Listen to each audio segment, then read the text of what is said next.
যুব দলের যুগ্ম আহ্বায়ক আরিফুজ্জামান ইমন ভাই, রাজীব ভুইয়া ভাই, মাহবুবুর রহমান মাহবুব ভাই আমাদের মধ্যে উপস্থিত আছেন।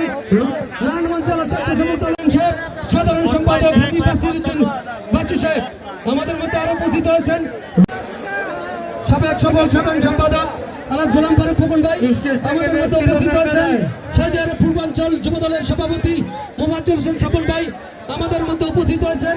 দাউদপুর ইউনিয়ন বিএনপির সভাপতি অ্যাডভোকেট হেলাল উদ্দিন সরকার আমাদের মধ্যে উপস্থিত হয়েছেন।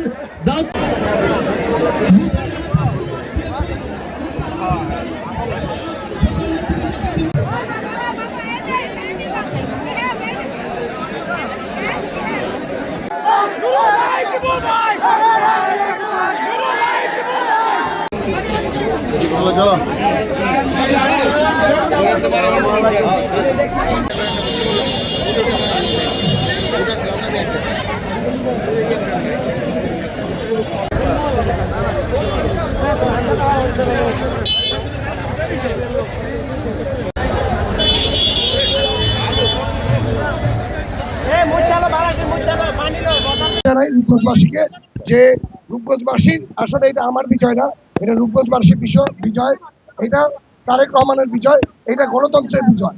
কারণ 17 বছর পরে এই দেশে আবার গণতন্ত্র এসেছে, গণতন্ত্রের মাধ্যমে এই দেশ ইনশাল্লাহ সামনে এগিয়ে যাবে।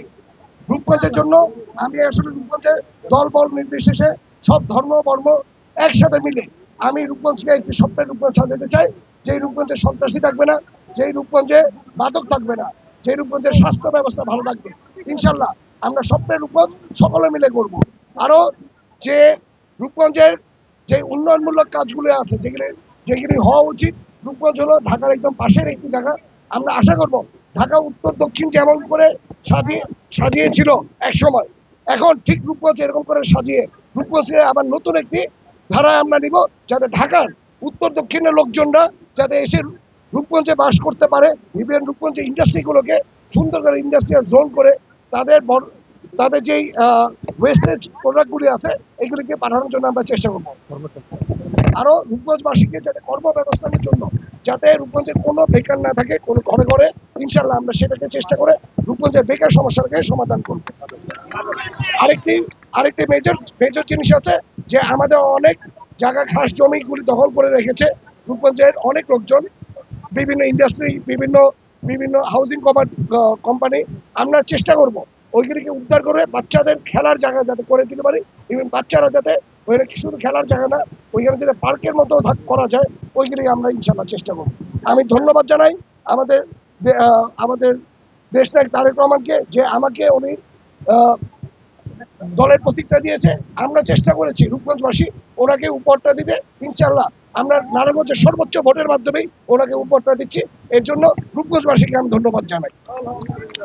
তবে আজকে একটি ব্যাপারে আমরা খুবই দুঃখিত যে আমাদের দেশ নেত্রী বেগম খালেদা জিয়া আমাদের মাঝখানে নেই, যিনি গণতন্ত্রের জন্য সর্বোচ্চ চেষ্টা করেছে, ইভেন গণতন্ত্রের জন্য ওনার সারাটা জীবন কাটিয়েছে। আজকে যদি উনি আমাদের মাঝে থাকতো তাহলে আমরা আরো আনন্দিত হতাম, আরো উৎফুল্ল থাকতাম। ধন্যবাদ সকলকে, ধন্যবাদ রূপগঞ্জবাসীকে, ধন্যবাদ রূপগঞ্জবাসী। আজকে প্রতিটি মানুষ আজকে জয়যুক্ত হয়েছে, ইভেন প্রতিটি মানুষের আশা পূরণ হয়েছে, ইভেন প্রতিটি মানুষের গণতন্ত্রের অধিকার আজকে ফিরে পেয়েছে। এর জন্য ধন্যবাদ সকলকে, ধন্যবাদ।